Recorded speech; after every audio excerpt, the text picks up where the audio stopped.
Señores, de verdad, gracias por estar ahí a la otra pantalla, gracias mis guapos del chat. Y vámonos con la verdad sobre Renoir y Clea. Ha puesto los dos juntos. Ella dijo, voy a hablar un vídeo sobre Renoir y luego hablaré de Clea. Al final lo han metido los dos. Curioso. ¿Y si detrás de cada acto terrible había algo que no supimos ver? Hoy vamos a mirar de cerca a Renoir y Clea. Es muy necesario, ¿eh? Los personajes juzgados por su dureza, pero que esconden mucho más bajo esa máscara de crueldad. Veamos, a ver cómo analiza. Renoir. Vale, Hay dos empieza el Renoir padre. en esta historia, el de la vida real y el pintado. Renoir real es una figura que impone, que guía, que decide. Su presencia es la de alguien que ya ha soportado pérdidas. Clea está ocupada en un conflicto externo, Aline ahogándose en el lienzo, Verso está muerto. Y ahora que Mayel quiere repetir lo mismo que su madre, él se rehúsa a aceptar una pérdida más. Es un líder quebrado que aún quiere tener el control porque teme el vacío emocional de no tenerlo. ¡Wow! Aparece al inicio como The Curator, una criatura de apariencia decadente que ayuda a mejorar los pictos de los personajes, sin que ellos sepan que en realidad los está guiando hacia su propia muerte. Turbio. Sí. Por otro lado... Sí, o sea, si lo piensan, que es el tutor, es el que nos ayuda a buildear para enfrentarnos a la Pentries y con eso condenar la pintura. Es irónico, ¿eh? Está guiando hacia su propia muerte. Turbio. Turbio. Por otro lado, Renoir pintado representa la versión que Aline proyecta de él. Más fuerte, más agresivo, dominante. Sí. Su cuerpo incluso se me hace un poco más fornido. Sí. Su estética más oscura. Está dispuesto a todo con tal de proteger a su familia dentro del canvas. Como, por ejemplo, propagar muerte y destrucción a toda persona que llegue desde Lumière a explorar los secretos que guarda el monolito. Renoir pintado justifica todo este baño de sangre de la siguiente manera. Podrás pensar que es crueldad, pero es bondad. Aline lo creó así, tal vez como una forma de castigarlo por no haber estado presente cuando más lo necesitaba, sí, o porque así lo recuerda. La verdad es que Aline en el anterior vídeo pintó a su hija, en vez de pintarla perfecta o como la recordaba, como la quería, la pintó con la cara quemada. Claro, tiene como una culpabilidad la hija por ser la causante, o fue la que sin querer, la pobre, o la culpa de que fue la que se originó el incendio, y como no, Verso se sacrificó para salvarla, a la pobre niñita, a la hermana menor, a Mael o Alice, como se llama originalmente, ¿no? Entonces, al igual lo ha hecho aquí con Renoir, ¿no? Con su marido. Lo ha pintado como una persona, una figura aún más fuerte que su marido real, ¿no? Bondad. Aline lo creó así, tal vez como una forma de castigarlo por no haber estado presente cuando más lo necesitaba, o porque así lo recuerda, como un hombre que imponía más de lo que escuchaba. Ambos Renoir quieren proteger a su familia. Uno quiere destruir el canvas para sacar a los suyos y el otro quiere preservar este mundo porque allí es donde aún puede protegerlos. Creo que para entender bien a Renoir es importante ver a los Axons primero. Sí. Los Axons son metáforas pintadas. O sea, los Axons son con... Los Axons son los personajes con los que nos hemos enfrentado. De hecho, nos enfrentamos a la tejedora y a el de las máscaras. Y luego nos enfrentamos a un caballero, pero no es ninguno de estos. Y el otro Axon que derrotamos fue la Alice, la versión pintada, la de la cara quemada. Los Axons primero. Los Axons son metáforas. Estos creo que son... ¿Estos son descartados o están, pero no me he fijado, Pintadas. Metáforas pintadas. Construcciones simbólicas que representan lo que Renoir ve o elige ver en cada uno de los miembros de su familia. ¡Hala!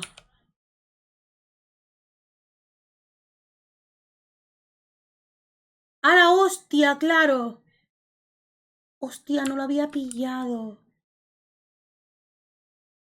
Ah, ahora me doy cuenta de unos... Ah, amigo. Joder, cómo no lo pillé, soy tonta. Bueno, era un poco descriptivo, ¿no? Pero es verdad. Bueno, este no es el diseño definitivo de ella, la verdad. Era esta, la Ali. Y la de Clea no la he visto. Aún me falta pasarme postgame, ¿eh? Pero sí, la tejedora se entiende que es Salín. Y la máscara es Verso, porque es verdad que Verso lo vio y sé, ¿qué eres tú? ¿La forma de Verso o una forma o la forma de Renoir? Claro, él hasta dudaba de quién era, si era de este Verso o el verdadero Verso.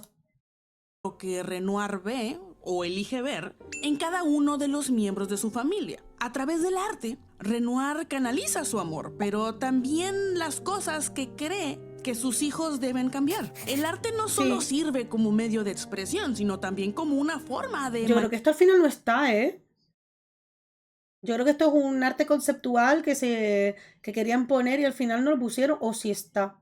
No lo sé. manejar mejor. El arte no, pero también las cosas que cree que sus hijos deben cambiar. Que creen que es que, acuérdense que quería dominar a la familia, quiere ser el que decida, que tome el rumbo. El arte no solo sirve como medio de expresión, sino también como una forma de manejar mejor las emociones propias. Esto es considerado un mecanismo de regulación emocional a través del arte. Una vía que permite ordenar el mundo interno cuando las emociones sobrepasan la lógica. Y lo comprobamos cuando leemos el diario, donde podemos encontrar lo siguiente. El arte nos da la percepción de control. Mientras pinto, encuentro orden entre todo el caos. Entonces Renoir, en lugar de al final, el de este desconocido, el Manor es como el jefe, el de la mansión. Vale, bueno, también por la voz, cuando lo leen en alto y leen en francés, yo oía Renoir. Encuentro orden entre todo el caos. Entonces Renoir, en lugar de compartir estos pensamientos directamente con sus hijos, convierte estas observaciones en imágenes simbólicas, proyecciones. Los Saxons son los siguientes. The Howler. Esta criatura lleva una ciudad entera sobre su espalda. Representa a Clea, la hermana mayor, la que carga con responsabilidades que no le tocan, la que actúa como otro pilar cuando todo se desmorona. El diseño de Laxon muestra el peso que tanto ella como la situación familiar actual le han impuesto. Aunque Renoir ha notado esta sobrecarga en Clea, parece como si solo fuese un espectador. Ha decidido dejarla completamente sola resolviendo el... Sí, vamos, que en vez de apoyarla o animarla o decirle, no, tú no cargas con esto sola, lo ha dejado. O sea, sí, la deja por visto. Como si solo fuese un espectador. Ha decidido dejarla completamente sola resolviendo el conflicto con los escritores. Ella misma ha dicho que le gustaría que su padre le ayudara, aunque también menciona que lo hará sola si tiene que ser así. Y acá vemos un poco de cómo Renoir puede llegar a presionar a sus hijos. Al verla como alguien tan capaz, también la ha abandonado emocionalmente. Seguramente esta acción le afecta más de lo que imaginamos. Con razón, Clea es dura, incluso con su hermana pequeña. Si habla así de dura es porque la han abandonado incluso emocionalmente. Es que se notó, Abandonado emocionalmente. Seguramente esta acción le afecta más de lo que imaginamos, pero lo comentaré más adelante cuando hable de ella. Vale. The Reacher, un ser colosal que intenta alcanzar el cielo. Representa a Alicia. Efectivamente. Pero en vez de salir así, con este aspecto salí como Alice, como la quemada, la pintada, ¿vale? La de pelo blanco. Pero sí. Sal que intenta alcanzar el cielo. Representa a Alicia y el deseo de Renoir de que alcance su potencial. Sí, efectivamente. Es muy interesante porque en la cinemática donde el grupo llega a este axón, Mael menciona que su padre tenía intenciones buenas, pero sus métodos no parecían lo mejor, sugiriendo que su papá demostraba su amor de forma distinta, quizá no de una manera efectiva, especialmente en ella. Se nota que no era muy claro con eso, porque Verso tuvo que explicarle lo que significaba ese axón. Él quiere que vueles. Y sí, claro, qué bonito, qué bueno que él crea en ella, pero parece que nunca se lo dejó claro a su hija. No, Siren, efectivamente. una bailarina encantadora. Sí, efectivamente, la pobre Mael le costó entenderlo. Es que ahora entiendo por qué Mael dudaba por lo de la torre.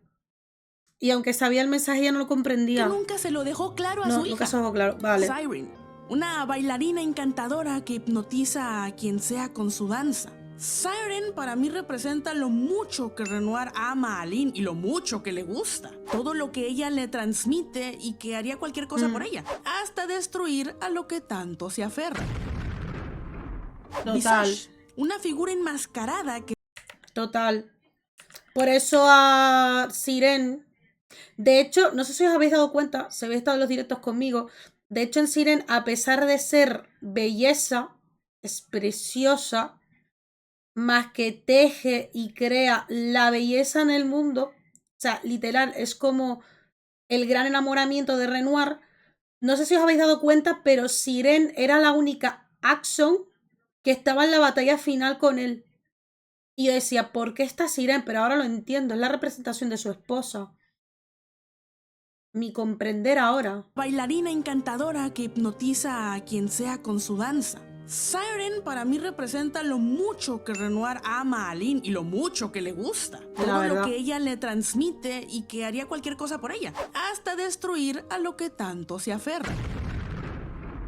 Visage, una figura enmascarada que protege la verdad con mentiras. Este Axon representa a Verso, pero no desde el duelo, sino desde la desconexión. En otro fragmento del diario, Renoir escribe, lo he visto. El arte puede ser una ventana y puede ser un espejo. Nunca serás un verdadero artista si siempre hay una máscara. Esta frase me sugiere que Renoir sentía que su hijo ocultaba algo, que no era completamente genuino. Es una queja disfrazada de consejo. Una exigencia de autenticidad que nunca se logró. Es otra señal más de cómo Renoir no lograba conectar del todo con sus hijos y cómo el arte se convierte en su único medio para expresar una frustración que nunca supo abordar directamente. Wow. Cada Axon habla más de Renoir que de su descendencia. Elige pintar sus emociones en elegantes figuras con significados complejos. Sí, pero estos mensajes que procesa al pintar no se los transfiere a sus hijos. No. Con quien también veo cositas relacionadas a la comunicación es con Aline. Es muy importante recordar que Renoir ya fue adicto al canvas. Entiende muy bien los procesos y las consecuencias relacionadas a estar aferrado a un lienzo. Fue Aline quien lo salvó de sí mismo, quien lo sacó cuando estaba demasiado cerca del sol. Y aparte, le enseñó a lidiar con toda esa tentación. Por eso, para Renoir, verla ahora caer en ese mismo encanto podría resultar inesperado. Aline, quien lo ha rescatado, quien parecía dominar la situación, ahora ha cedido, como si la única figura a la que él podía admirar sin condiciones hubiera fallado. Y en honor a esa figura, a esa imagen que lo sacó del abismo, él decide salvarla a la fuerza, siendo leal a lo que ella le enseñó en su momento. Y aunque Renoir tiene las mejores intenciones al no son las correctas, él va directo al conflicto, convencido de que esta es la única manera de sacarla. Y quizá en el proceso no está respetando el duelo de su esposa, tratando de imponerle cómo debería vivir su pérdida. A ver, entiendo por un lado que su mujer se ha forzado a estar en el lienzo del hijo y preservarlo como su única memoria que tiene de él y no quiere enfrentarse a la realidad, que eso lo vimos en el vídeo anterior, ¿vale? De Alice. O sea, de Aline y de Mael y de Verso, ¿vale? Que son con relación con saber aceptar las pérdidas, la muerte y etcétera, ¿vale? Pero claro, es verdad que Renoir pudo haber ideado otra forma de haber sacado a su mujer, ¿vale? O haber intentado llevar a su mujer a llevar su duelo de otra manera y la hubiera sacado del lienzo de alguna manera, pero nah. Este da lo bruto, como todos machotes fortotes, ¿no? O sea, nada. El duelo de su esposa, tratando de imponerle cómo debería vivir su pérdida. Exacto. Acuérdense que Renoir quiere imponer, quiere dirigir y no se sabe comunicar. Es en general lo que está explicando, ¿no? Sí, es muy probable que Renoir haya intentado acudir al diálogo en algún momento, pero como hemos visto en otras interacciones, no es precisamente alguien que escuche con apertura. Al contrario, escucha para luego redirigir la conversación a su favor. Exacto. Es tan rígido y tan terco con su idea de lo correcto que no logra ver las señales claras de que su familia no se siente apoyada ni comprendida Efectivamente. por él. En ese contexto, Renoir Pintado nace de la frustración de Aline al no sentirse comprendida. Es como si deseara que esa terquedad de su marido esta vez se orientara en favor de seguir en el canvas. Esta versión no nace del amor, nace del reproche acumulado, del dolor que nunca se dijo en voz alta o que si se dijo, no fue escuchado propiamente. Efectivamente, al igual que la culpabilidad con Ali, que si pintara verso para no perder a su hijo, luego que también, no sé si llegaron a dibujar a Clea, no he visto a Clea dibujada, pero puede estar Clea dibujada, faltaría por verla. Debería estar porque lo he visto en documentos como que la Clea original interactuó con Clea pintada. No sé dónde está ahora, pero me imagino que la Clea pintada la habrá hecho algo también. Castigo con forma de salvador. Así como castigó a Alicia con cicatrices físicas, castigó a Renoir con cicatrices internas. Lo volvió más duro, más protector, pero también más implacable. Y para mí, el conflicto familiar no empezó con la muerte de Verso. Ya había una grieta. La muerte fue solo el catalizador, no el origen. Para Renoir, Mayel es el último lazo. Solo le queda a ella. Durante todo este tiempo, Renoir se ha mantenido con un control emocional muy firme, ocultando lo que verdaderamente siente detrás de una fachada de autoridad. Y también porque estuvo encerrado un montón de tiempo en el monolito, pero detalles. Unos 200, 300 años, tampoco es tanto, ¿no? Pero cuando escucha a Mayel decirle, me tratas como si tuvieras 5 años, ese control se quiebra por un instante. Obviamente es imposible ignorar que Mayel sí es un adolescente y que es bien frecuente que a esa edad queramos tomar decisiones un tanto contraproducentes. Y sí, los padres tienen que ponerse firmes con algunas cosas y los mocosos eventualmente se espera lo entiendan. Y especialmente acá, porque así como él nos muestra brevemente, Aline se está matando y él y Clea tendrían que ver cómo van decayendo físicamente ambas. Es definitivamente algo que nadie va a querer afrontar. Es como seguir dándole sustancias nocivas a tu familia y solo sentarte a observar. Y bajo ese contexto, por supuesto que va a tener que elegir entre tener a su hija viva y que lo odie a que esté muriendo cada minuto que pasa frente a sus ojos. Creo que cualquiera acá buscaría evitar eso y entiendo completamente de dónde viene su desesperación y cómo su tendencia al control aumenta. Pero observemos cómo en cada intento que hace Mayel para ser escuchada, Renoir no lo permite. Ella le dice lo miserable que es y él parece no prestarle atención a eso y solo se enfoca en que eventualmente se sentirá mejor. No está haciendo que su hija se sienta validada ni está dándole el peso a esta revelación tan dura. Porque ella literalmente le está diciendo, papá, no soy feliz. Y él le dice, va a mejorar. Y es como decir, ay, al rato se te pasa. Ya no más falta que le dijera que se ponga barrero a lavar los platos para que se le olvide. Ya, es que esto en el video anterior también lo mencionó. Que Renoir, a falta de la escucha de Mael o de Alice, de Alice, ¿vale? Que como se llama originalmente, Alice la pobre tenía esa desesperación por ser feliz porque no se sentía apreciada por su familia, se sentía como la oveja negra, porque su hermana era muy dura con ella, Verso era como el único que le aplicaba y le ayudaba, el padre súper autoritario y la madre muy exigente con el aprendizaje de la pintura. Y ella, o sea, mientras que sus dos hermanos mayores destacaban, ella no destacaba mucho, no sé qué, y más la presión familiar y tal, pues es normal que ella era más feliz en el lienzo. Por eso quería vivir en el lienzo. Ya no más a pesar de que iba a morir. Que se ponga barrero a lavar los platos para que se le olvide. Entonces entiendo completamente a Renoir, comprendo sus intenciones. Sí, pero no Dios mío, es la qué mejor malo manera. es para conectar con sus hijos. Sí. O sea, esto lo noté en el juego también. O sea, entendí las intenciones, incluso yo siendo adulta, si yo tuviera hijos, más o menos lo haría, pero no de esta forma. O sea, al menos intentaría escuchar a mis hijos qué les pasa o algo, no sé. Intentaría conversar, intentaría explícame qué te ha pasado, o sea, a ver si te entendemos, tal, no sé. Poco para entenderlo, más que nada. quizás no lo comprendamos del todo, pero al menos que escuchemos a los hijos. O sea, que escuchemos sus problemas, lo que ocurre en el instituto, en el colegio, que es su trato con sus amigos, sus compañeros, con sus novios, sus novias, yo qué sé, cualquier cosa, ¿no? Que les pueda afectar a ellos, ¿no? sus intenciones, pero Dios mío, qué malo es Chao, para conectar Asad, con sus Skylar. hijos todo el tiempo. Te queremos, Skylar. Te queremos, guapo. Gracias. Gracias por todo, cariño. Intenciones. Descansa, Pero Dios mío, qué malo es para conectar con sus hijos. Todo el tiempo es Todo el yo hice tiempo. esto por ti y la familia. Tú no entiendes nada, yo lo sé todo y pues eso no ayuda en nada, No. man. Y a partir de ahí lo vemos repetir que él necesita arreglar el conflicto, que no puede perder a alguien más.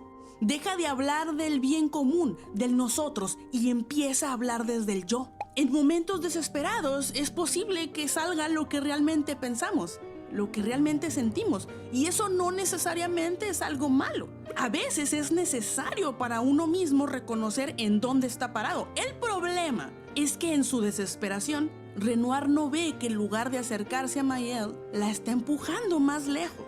Cree que tiene la verdad, que solo él sabe cómo salvarla, pero su control nace del miedo, no de la sabiduría.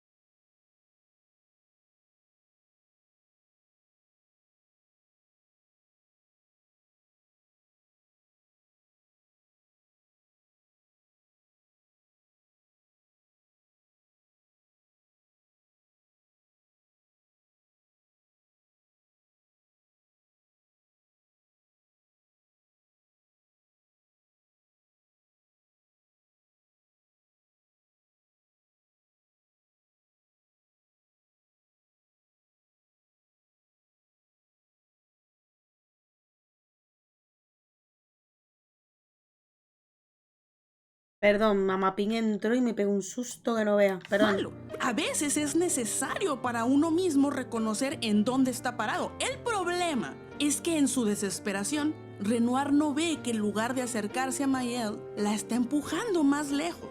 Cree que tiene la verdad, que solo él sabe cómo salvarla, pero su control nace del miedo, no de la sabiduría. Esta actitud refleja lo que Salvador Minuchin Ay, a ver. describía como un sistema familiar con jerarquías disfuncionales y rígidas. Oh. En estos sistemas, los roles familiares no se ajustan a las necesidades emocionales reales de los miembros y los padres, así como Renoir. Tienden a ocupar una posición de poder tan fija que impide el desarrollo de relaciones auténticas. En lugar de Hola. abrirse al crecimiento de su hija, Renoir insiste en mantener su posición de autoridad. Escucha no para comprender, sino para reafirmar su punto de vista. Su necesidad de proteger, aunque nace del amor, se convierte en una barrera que impide la conexión verdadera. Por esta misma razón, Verso no se abría con su padre con Es respecto verdad. a quién realmente era, y Clea se enfocó demasiado en ser autónoma. Ambos padres, tanto el real como el proyectado, fracasan en reconectarse con el hijo o hija que más los confronta. Es un paralelismo doloroso. Aún así, Renoir real logra algo que su contraparte no, y eso es soltar. En un acto final Sí, de suelta amor Mael. o de agotamiento, o tal vez las dos, le dice a Mayel que confiará en ella. Sabe que Sí. probablemente no volverá, pero por fin reconoce que su deber ya no es imponer, sino dejar ir. Aquí fue donde me emocioné un poco. Aquí Renoir dejó la autoridad y pudo dejar libre a Alice o Mael que decida, vale, confío en ti, te esperaré con la luz encendida, ¿saben? O sea, te dejaré la luz encendida, como diciendo, ya cuando quieras vuelves a casa, ¿no? Pero Haruka, por fin guapa. reconoce que ¿Qué su tal, mi deber ya chava? no es imponer, ¿Qué tal, mi sino guapos del dejar chat? ir. Por primera vez se da cuenta de que amar también significa soltar y que él mismo debe enfrentar su dolor. Porque durante todo este tiempo ha evadido el dolor de la pérdida a través del control. Y repito, esto no hace a Renoir una mala persona. Yo creo con firmeza que él ama, adora a su familia. Todo lo que hemos visto nace de ese amor tan profundo que lo ha llevado a extremos. Pero amar demasiado no garantiza que tomemos las mejores decisiones, no garantiza que lo hagamos bien. Guapo. A veces, en nombre del amor, destruimos y olvidamos que por amor también debemos soltar. Soltar. Dejar que otros tomen sus propias decisiones y no autorizarlo. Vale, Clea es la Clea. hija mayor de los descendrios. Clea yo creo que es muy importante y es la que menos sabemos del juego, ¿eh? Su personalidad.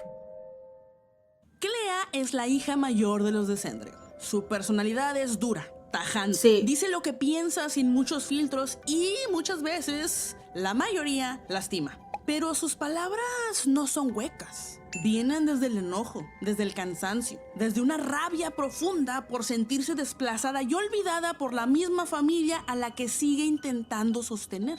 Mientras el resto de su familia se hunde en el canvas o en su propia culpa, ella permanece afuera, en el mundo real, haciendo lo que puede por sostener lo poco que queda. Es la hija funcional, la que no se permite quebrarse y no llora porque alguien tiene que mantenerse en pie. Pero eso no significa que no le duela. Clea también está le rota duele por dentro. También extraña, también se siente sola, solo que nadie parece notarlo.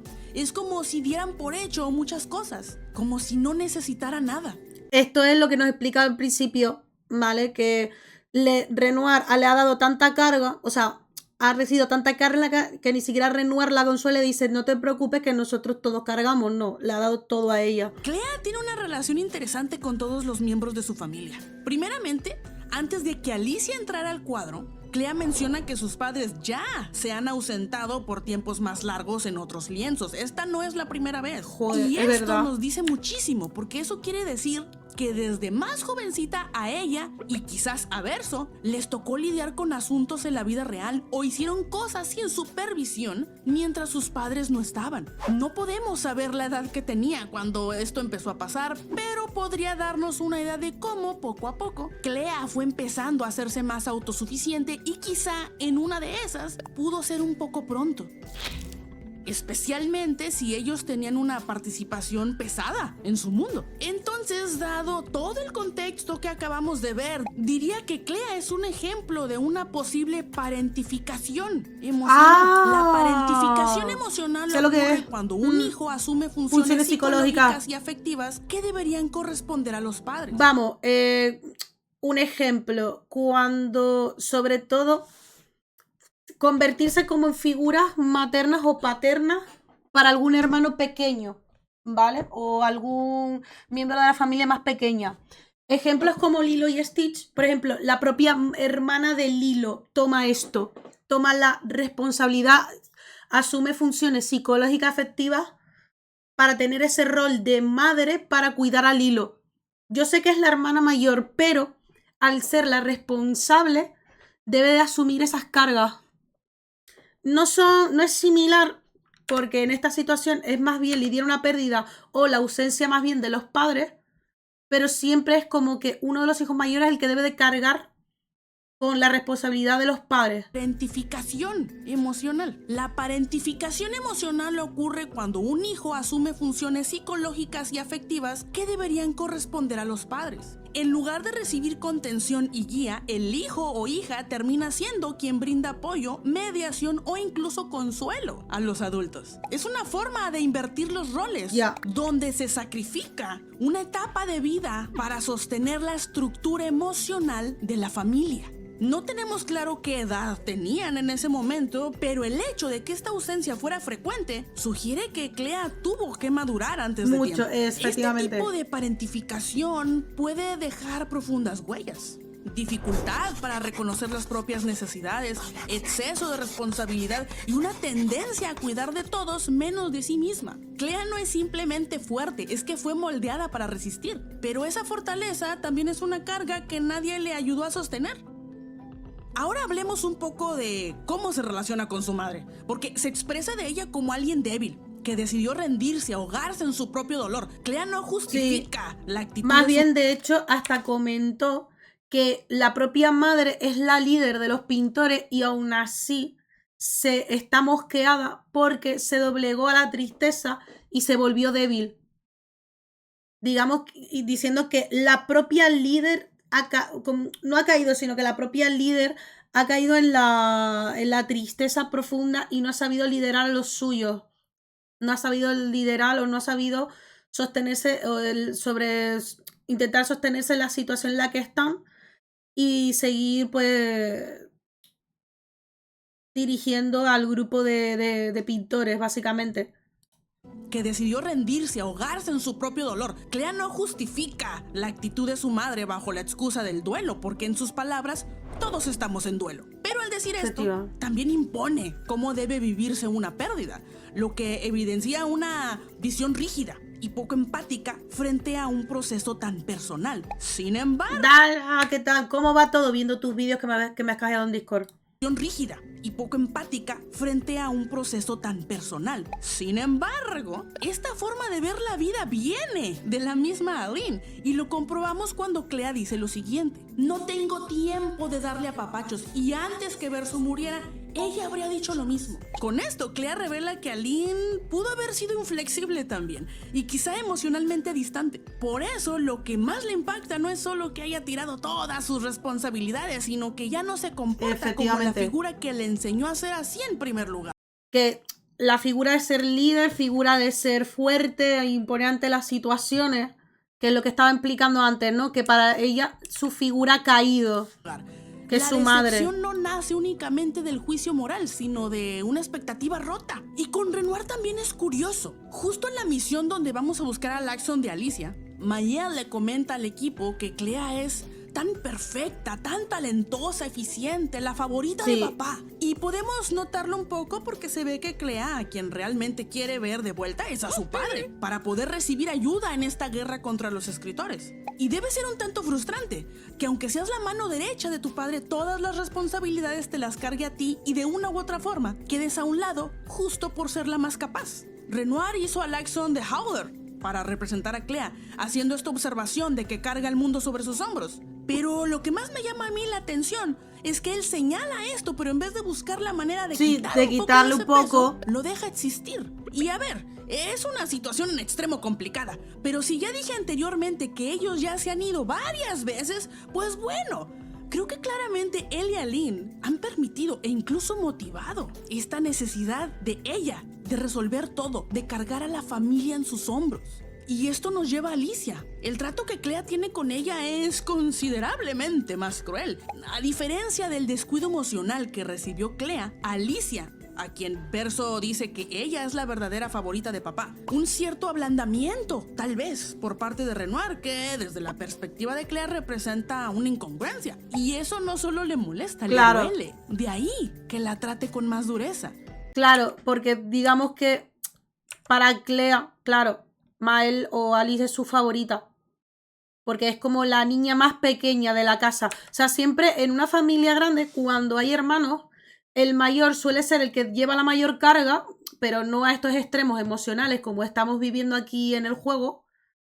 Suele ser el que tiene más responsabilidad y obviamente quiere vivir su vida, pero la imposición de los padres de te debes de cuidar de tu hermano pequeño, mientras que el hermano pequeño es como el mimado, es como el que, estamos todos cariñitos del mundito, tal, no sé qué, ¿sabes? O sea, es lo típico. Suele ser así, ¿vale? No todas las familias, puede haber casos que no, que a lo mejor el pequeño toma más responsabilidad o lo tratan más duro o lo que sea, pero suele ser así como el más consentido o a lo mejor el que recibe más apoyo o lo que sea. Quizás Clea sienta esta furia, como ojalá me hubieran criado como tú. Por parte de Renoir, que desde la perspectiva de Clea representa una incongruencia. Y eso no solo le molesta, le duele. De ahí que la trate con más dureza. Diversos autores coinciden en que los primogénitos tienden a recibir una crianza más estricta y normativa, lo cual puede convertirlos en figuras responsables, controladoras o perfeccionistas. Efectivamente, esto es lo que estaba explicando. Los primogénitos se refiere a los primeros hijos, ¿vale? Cual puede convertirlos en figuras responsables, controladoras o perfeccionistas. Efectivamente, esto suele pasar a los hermanos mayores, que a veces hay discusión entre hermanos por este motivo, ¿vale? Esta carga de expectativas suele hacer que adopten roles de sostén dentro de la familia, reprimiendo sus propias necesidades en favor de los demás. Además, estas dinámicas pueden desembocar en estilos de apego evitativo. Eso les hablo un poquito más adelante. Así que en esta línea, a Clea le queda como guante el perfil del primogénito clásico. Satine y Bowen nos explican también las conductas compensatorias en los demás hijos. Mientras el hijo mayor protege o critica, el de en medio negocia y el menor suele ser percibido como el favorito o el mimado. Sí, ¿veis? Esto es lo que estaba hablando yo. Esto es lo que estaba hablando yo, ¿ves? En una familia numerosa. Medio negocia y el menor. Esto suele pasar en familias comunes, ¿vale? De mucho. El mayor es el que tiene que responsabilizar de sus hermanos pequeños. El mediano, bueno, estoy ayudando, pero también soy el consentido. Por eso dice negociación. Y luego el pequeño es el más mimado. Suele serlo, ¿vale?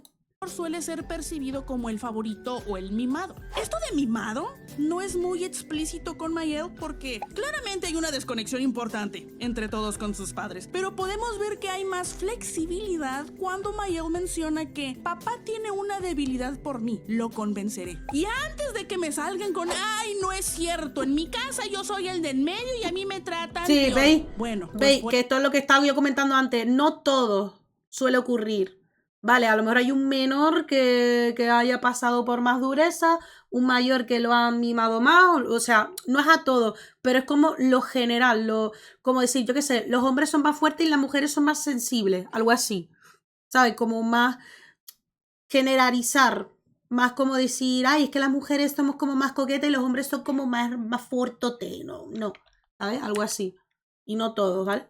No es cierto, en mi casa yo soy el de en medio y a mí me tratan peor. Bueno, pues por eso son teorías, no siempre van a aplicar a todos porque los humanos somos en extremo complicados y hay infinitos contextos. No todo es un manual ni todo tiene que encajar a la perfección, así no funciona la psicología, amigos. Anyway, la dureza de Clea hacia Mayel no responde únicamente a un desprecio emocional, sino a una estructura familiar donde el amor pudo ser condicionado al desempeño y la contención, mientras que en los más jóvenes pudo haber más permisos, aunque fuese poquito. Clea no solo encarna la figura de la hermana mayor, sino también la de la hija que nunca se permitió vivir su adolescencia. Y todo esto, claro que va a generar resentimiento. Clea es tan fea con sus palabras que incluso llega a culpar directamente a Alicia por la muerte de Verso. Pero detrás de esa hostilidad hay señales claras de protección. Clea decide dejar a Alicia en el canvas para mantenerla alejada del conflicto e incluso se toma la molestia de ir a buscar a Verso pintado para que cuide de ella. Y más adelante, conversando con un fragmento de... Realmente sí se preocupa por sus hermanos, pero es siempre dura con sus palabras. O sea, siempre porque ha sido criada así, ¿vale? Verso pintado para que cuide de ella. Y más adelante, conversando con un fragmento de Alma, de Fading Woman, le dice a Mayel que debe tomar sus propias decisiones y no dejar que nadie le diga cómo vivir ni cómo sentirse. Es una de las pocas veces que la vemos validar a alguien, aunque haya sido técnicamente una Clea que ya no es del todo ella. Pero pues yo lo veo como que en el fondo, muy en el fondo, sí quería decirle esas cosas, solo que necesitó ser un espectro para lograrlo. Finalmente está la figura de Verso, su hermano, y es probablemente la pérdida que más le pesa. Lo quería y convivían mucho, tuvieron cientos de aventuras juntos. Esto sí lo hemos visto por documentos. Pero también le guarda cierto rencor. Murió para salvar a Alicia y eso la dejó marcada, porque Verso, al ser entre comillas débil y dejarse llevar por sus emociones, termina muerto. Esto refuerza la idea que Clea piensa que dejarse mover por emociones te hace vulnerable a los demás. Pero hay otra capa en esto, porque Clea podría sentirse herida y frustrada por el protagonismo que obtiene la familia pintada por encima de las hijas que aún están vivas. Es como ser desplazada por un fantasma. Como si el recuerdo de su hermano fuera más importante que la presencia y el esfuerzo constante de ella. Clea no habla abiertamente de su dolor, pero es evidente. En la dureza de su lenguaje hay grietas y en esas grietas hay amor. Pero, ¿por qué Clea es tan mala expresando aprecio? Una posible explicación puede estar en el concepto de represión. Desde el psicoanálisis, la represión es un mecanismo de defensa en el que la mente bloquea o evita sentimientos y recuerdos dolorosos o inaceptables. En Clea, la represión no se da solo en recuerdos, sino en su dificultad para acceder y mostrar emociones que la hagan sentir vulnerable.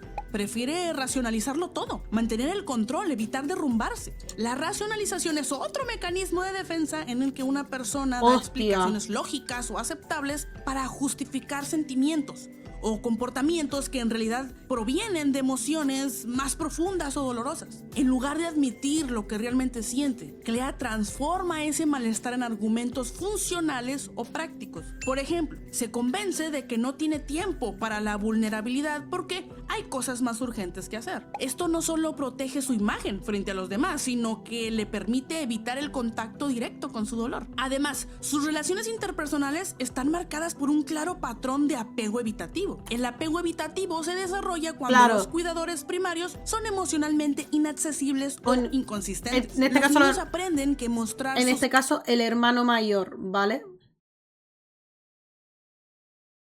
Emocionalmente inaccesibles o inconsistentes. Los niños aprenden que mostrar sus emociones no sirve de nada, así que aprenden a cerrar esa parte de sí mismos. En la adultez, estas personas suelen evitar la cercanía emocional, la dependencia y no les gusta para nada sentirse vulnerables. Clea fue criada en un contexto emocionalmente, pues sí, un tanto descuidado, pero al mismo tiempo exigente. Y aprendió desde temprano que nadie vendría a rescatarla, que debía ser fuerte, funcional. Su frialdad y crueldad son solo una coraza. Es una forma de mantenerse en pie cuando todo a su alrededor parece desmoronarse. Y no estoy diciendo que Renoir y Aline no aman a sus hijos e hicieron todo esto a propósito, pero hay claramente una brecha emocional muy marcada con cada uno de sus hijos hacia ellos. Hay una raíz muy poderosa en cómo cada uno procesa sus pedos mentales y, pues sí, vienen de ahí, de papá y mamá, como en la mayoría de las personas que habitamos este mundo. Sí. Mommy and daddy issues. Mommy and daddy issues. Aunque muchas de sus acciones se centran... Te la ha pegado. Dios, se la ha pegado, ¿eh? Esto era el comentario, pero es real, ¿eh? Algo tuvo que haber hecho los padres, alguna raíz de algo que a pesar del amor por sus hijos han hecho que se quebraran. Mommy and daddy issues. Mommy and daddy issues. Aunque muchas de sus acciones se centran en proteger el mundo real, Clea también siente una conexión con el canvas. No es una relación de desprecio, como a veces podría parecer, sino algo mucho más complejo. Ella conoce este mundo, lo ha habitado, y muchas de sus memorias más preciadas, como las que vivió con Verso, ocurrieron ahí. Ella pintó la mitad de ese mundo. Algo de ella vive ahí. Si algún cuadro va a significar algo para Clea, es este. Pero ella llegó a la conclusión que tenía que dejar a eso ir para ocuparse de su vida real. Claro. Todo esto antes de la creación de Lumière, obviamente. Por lo que no tiene conexión alguna con sus habitantes y viendo más o menos la forma en que funciona la mente de Clea, menos se va a acercar porque eso haría más difícil su trabajo a este punto. Tiene razones muy fuertes para evitar encariñarse con algo cuyo destino ya está pactado. Y de hecho, a través del cuadro podemos ver el cambio en la psique de Clea. Tomemos por ejemplo a François, que yo asumiría que Clea lo pintó. Este es una tortuga que se esconde en su caparazón y se hace el duro, pero cuando está solo llora porque la extraña, justo como es ella. Ella no desea destruir el lienzo por sí misma. De hecho, si fuera por Clea, lo dejaría hacer, lo dejaría en paz. Pero decide apoyar a su papá porque parece que es la única forma de que su madre pueda soltarlo, de que pueda romper esa adicción que la consume. Y esto complica aún más los sentimientos de desilusión y rabia que siente hacia su madre. Y se complica todavía más esta relación con Clea pintada. No sabemos. Mira, está la Clea pintada. Esto no ha llegado aún, ¿eh? Se complica todavía más esta relación con Clea pintada. No sabemos con certeza cómo Aline la pintó, pero sí sabemos que el resultado no le agradó a Clea. La reacción fue tan fuerte que pintó encima de la obra de su madre, reutilizándola como una máquina de Nevrons para seguir ayudando a su padre sin tener que entrar ella misma al lienzo otra vez. Que por cierto, los Nevrons son aterradores. Y esto nos da otra pista más de cómo Clea expresa su interior. Le gusta causar una impresión fuerte de shock. ¡Ostras! O sea, los enemigos son creados por Clea. ¡Ostras! Todos los enemigos hasta ahora que hemos visto por el mundo pintados por Clea. Con razón son tan atroces, ¿eh? Con razón son como en plan retorcidos. Clea expresa su interior. Le gusta causar una impresión fuerte, de shock, de miedo, casi como que quisiera que no se atrevieran a acercarse a enfrentarlos. Justo esa es la imagen que ella quiere transmitir. No quiere que se acerque, no quiere formar conexiones innecesarias, porque eso la haría vulnerable. ¿Y qué pasa con los Nebrons? Que Clea hizo a este Nebron para eliminar a los que no hacen bien su trabajo de eliminar humanos. Eso lo vimos. Nuevamente el esfuerzo que... Eso lo vimos en la misión esta secundaria para sacar el platino, de ir a por los Nebrones blancos, a aquellos que son incapaces de hacer su trabajo. Y pa' colmo hace a este para que los mate a los otros. Hacen bien su trabajo de eliminar humanos, mostrando nuevamente el esfuerzo Nebrones, no negros, en no ser vulnerable, incluso a través de sus propias creaciones. Pero volviendo a la Clea pintada, quedó atrapada ahí durante décadas, cumpliendo una función impuesta, hasta que la Expedición 33 la enfrenta y logra retomar brevemente el control, lo suficiente como para acabar consigo misma de forma brutal. Una escena durísima. Y luego está Simon, porque Clea pintada y Simon parecen compartir un vínculo muy fuerte, algo íntimo. A la Clea real no le conocemos ningún otro tipo de relación interpersonal más allá de su familia, pero me es imposible no pensar en cómo, tal vez, Clea pintada tenía una vida un poco más flexible. Quizá Clea real percibió vulnerabilidad en esa versión pintada, porque tal vez esta sí se permitió sentir un poquito. Y aunque eso no es malo en sí mismo, para Clea lo es. Agüita, lo suficiente como para borrar todo rastro de ella, convertirla en una máquina de producción y más adelante incluso fingir ser ella para engañar a Simon y básicamente llevarlo a su perdición. Muy triste. Vaya triste historia. No es una buena persona, pero tampoco voy a decir que es pura maldad. Lo que voy a decir es que es un alma rota, consecuencia de unos padres que no supieron amarla de la manera que ella necesitaba. No justifico sus acciones, pero entiendo de dónde vienen. Pobrecita. Todos son egoístas. Lo más irónico de todo es que si realmente hubieran amado tanto a ese lienzo, al fragmento de verso, a esos recuerdos y aventuras antes de Lumière, e incluso, y no me maten, pero si Mayet hubiera amado realmente esa vida que tuvo ahí, tal vez lo más noble habría sido despintar a verso y retirarse. Es verdad. Dejar que la vida siguiera su curso. Es verdad. Había más opciones, pero realmente no se les ocurrió sentarse de veras a todos a buscar una solución que no implicara genocidio. Como, no sé, buscar rehabilitación para su mamá y terapia familiar para ellos. ¡Pero Miss! ¡Es un juego! ¡Ahí no hay terapia! O sea, me estás diciendo que esta gente tiene poderes acordes a una deidad y pueden crear pinturas mágicas con vida en ellas, pero no puede haber un terapeuta.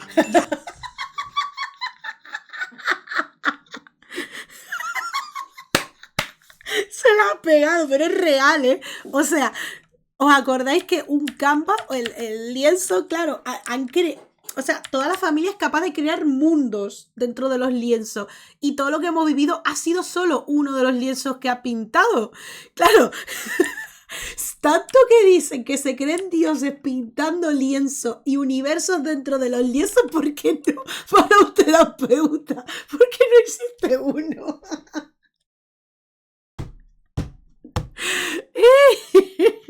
Buenísimo. Se la ha pegado, ¿eh? Se la ha pegado, es muy bueno, es muy bueno. Para ellos. ¡Pero ¡Es un juego! ¡Ahí no hay terapia! O sea, me estás diciendo que esta gente tiene poderes acordes a una deidad y pueden crear pinturas mágicas con vida en ellas, pero no puede haber un terapeuta. O también existe la lobotomía, también podrían intentarlo. Ya. Sé que ando mamando mucho, pero es que de verdad mucho de esto pudo evitarse con una comunicación efectiva. El punto es que al final del día sus propias necesidades pudieron más. Tal vez enfrentar esta situación como familia, acompañándose mutuamente, podría haber sido más beneficioso. Acá no es de apuntar el dedo a una sola persona, todos contribuyeron a esto. No por maldad directamente, ninguno de ellos quería hacer un daño real, pero fueron egoístas. Lumière Todo. siempre fue una herramienta, un catalizador, la manzana de la discordia. Todos priorizaron su propio duelo, su adicción, su cansancio, su ira, para no afrontar el inevitable dolor. Todo por encima de un mundo que no tenía la culpa. Por no entender realmente que por más que ames algo, no siempre podrás conservarlo. Por amor también dejas ir, y eso es parte del concepto de la aceptación. Y este concepto y mucho más lo podrás entender a la perfección viendo mi video anterior de Expedition 33, Muerte. en donde hablo a detalle del duelo, sus etapas y cómo lo viven Mayel, Verso y Aline. Nos vemos allá. Agüita, chiquito vídeo más guapo, Le ha quedado. O sea, no sé qué hace esta mujer, pero cada 2x3 hacen unos pedazos vídeos que de verdad. No puedo. De ver, no.